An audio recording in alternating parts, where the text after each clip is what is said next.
Hello, welcome back to Curious Botany. Today I am going to discuss an important judicial doctrine in constitutional law. Constitutional law എന്ന സബ്ജക്റ്റിലെ ഏറ്റവും പ്രധാനപ്പെട്ട ഒരു ടോപ്പിക്കാണ് doctrine of prospective ഓവർറൂളിംഗ്. അതിനെക്കുറിച്ച് നമുക്ക് സംസാരിക്കാം. And in this video we were discussing only the basic idea. എക്സാമിന് വേണ്ടിയിട്ടുള്ളൊരു ഫ്ലാഷ് കാർഡ് മാത്രമാണ്, ഡീപ്പ് ഐഡിയാസ് ഒന്നും ഇതിൽ പറയുന്നില്ല, ജസ്റ്റ് പോയിൻറ്റ്സ് മാത്രം. First let us understand the meaning. Prospective overruling means when a court declares a new rule of law, that rule will apply only to future cases. Past decisions are not affected. It is used to avoid hardship and injustice. If the Supreme Court changes a legal rule today, should that change affect cases decided in the past? No. If it affects past cases, many settled matters may reopen. It will create confusion. To avoid such situation, court use the doctrine of prospective overruling.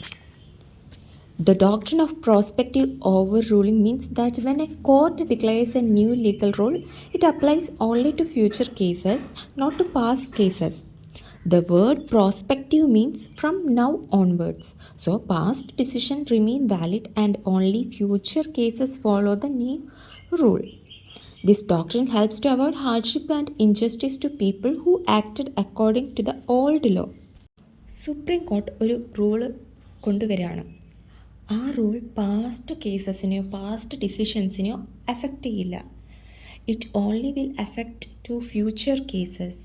If it effects the past cases it makes conflict. This doctrine originated in American constitutional law. In India, it is used mainly by Supreme Court to ensure legal stability. And it is proposed by Cardozo, Cardozo, who is a jurist. Doctrine of prospective overruling originates ചെയ്തത് American constitutional ലോയിൽ നിന്നാണ്. And it is propounded by a jurist his name is Cardozo. പിന്നീടാണ് അത് Indian constitutional ലോയിലേക്ക് adopt ചെയ്തത്. എന്നാൽ ഇത് supreme കോർട്ടിൽ മാത്രം use ചെയ്യുന്നൊരു ഡോക്ട്രിനാണ്. This is to ensure legal stability. The prospective overruling in India recognised by the supreme court of India and it applied by constitutional courts only. It is applied to protect past actions, settle rights, administrative decisions, helps in smooth transition of law. ഇത് supreme കോർട്ടിൽ മാത്രം ഉപയോഗിച്ച് വരുന്ന ഡോക്ട്രിനാണെന്ന് പറഞ്ഞു. അതായത് supreme കോർട്ടാണ് constitutional court. അപ്പോൾ ഈ doctrine supreme കോർട്ടിൽ മാത്രമാണ് ഉപയോഗിക്കുന്നത്. ഇത് എന്തിനു വേണ്ടിയിട്ടാണ് അപ്ലൈ ചെയ്യുന്നത്? Past actions, settled rights, administrative decisions and also helps in smooth transition of law. Past ആക്ഷനെ പ്രൊട്ടക്റ്റ് ചെയ്യുന്നുണ്ട്, അതേപോലെ സെറ്റിൽഡ് റൈറ്റ്സും പ്രൊട്ടക്റ്റ് ചെയ്യുന്നുണ്ട്, അഡ്മിനിസ്ട്രേറ്റീവ് ഡിസിഷൻസും പ്രൊട്ടക്റ്റ് ചെയ്യുന്നുണ്ട്. ഇത് റിട്രോസ്പെക്റ്റീവ് എഫക്റ്റ് ആണെങ്കിൽ പാസ്റ്റ് ആക്ഷൻസിനെയൊക്കെ ഡിസ്റ്റർബ് ചെയ്യും. So prospective overruling helps to protect the past actions and settled rights. Next is its key features. മുൻപ് പറഞ്ഞതുപോലെ തന്നെ it applies only to future cases. Supreme court ഒരു റൂൾ കൊണ്ടുവന്നിട്ടുണ്ടെങ്കിൽ അത് പ്രോസ്പെക്റ്റീവ് ഓവർറൂളിംഗ് ആയിരിക്കും. Future കേസസിൽ മാത്രമാണ് ഇത് അപ്ലൈ ആവുക. And declared by constitutional courts. Constitutional courts that means the supreme court of the India. And it does not reopen past cases. Past cases reopen ചെയ്ത് prospective overruling ഒന്നും apply ചെയ്യില്ല. അങ്ങനെ apply ചെയ്യുകയാണെങ്കിൽ അത് retrospective effect ആയിരിക്കും. And past cases remain valid. Past cases valid ആയിരിക്കും based on judicial discretion. ഈ prospective overruling judicial discretion based ആയിരിക്കും. Then it ensures certainty in law. These are the key features of this doctrine, and the purpose of this doctrine is it prevents confusion and chaos, and it protects public interest, maintains continuity of law, and balances justice and stability. എന്തെങ്കിലും കൺഫ്യൂഷൻസോ കാര്യങ്ങളോ ഉണ്ടെങ്കിൽ ഇത് prospective ഓവർറൂളിങ് വഴി ക്ലിയറായി. അതേപോലെ പബ്ലിക്കിൻ്റെ interest protect ചെയ്യും, ലോയുടെ continuity maintain ചെയ്യും, ജസ്റ്റിസും സ്റ്റെബിലിറ്റിയും തമ്മിലൊരു ബാലൻസ് ഈ ഡോക്ട്രിൻ വഴി ഉണ്ടാവും. അതാണ് ഇതിൻ്റെ പർപ്പസ് എന്ന് പറയുന്നത്. And the advantages of this doctrine, it avoids retrospective hardships. Retrospective means past കേസസിൽ റൂൾ അപ്ലൈ ചെയ്യുന്നതിനാണ് റിട്രോസ്പെക്റ്റീവ് എഫക്റ്റ് എന്ന് പറയുന്നത്. അപ്പോൾ ആ റിട്രോസ്പെക്റ്റീവ് ഹാർഡ്ഷിപ്പ് അവോയ്ഡ് ചെയ്യും. Because it only applies to future cases, no disturbances to past cases, and to ensure fairness. Past കേസസിൽ apply ചെയ്യാത്തത് എന്തുകൊണ്ടാണ്? അത് ഫെയർനെസ്സിനെ ബാധിക്കും. So it ensures fairness. It protects completed transaction and maintains confidence in the legal system. Advantage ഉള്ളതുപോലെ തന്നെ ഇതിന് ലിമിറ്റേഷൻസും ഉണ്ട്. It can be applied only by higher judiciary. Higher judiciary means supreme court.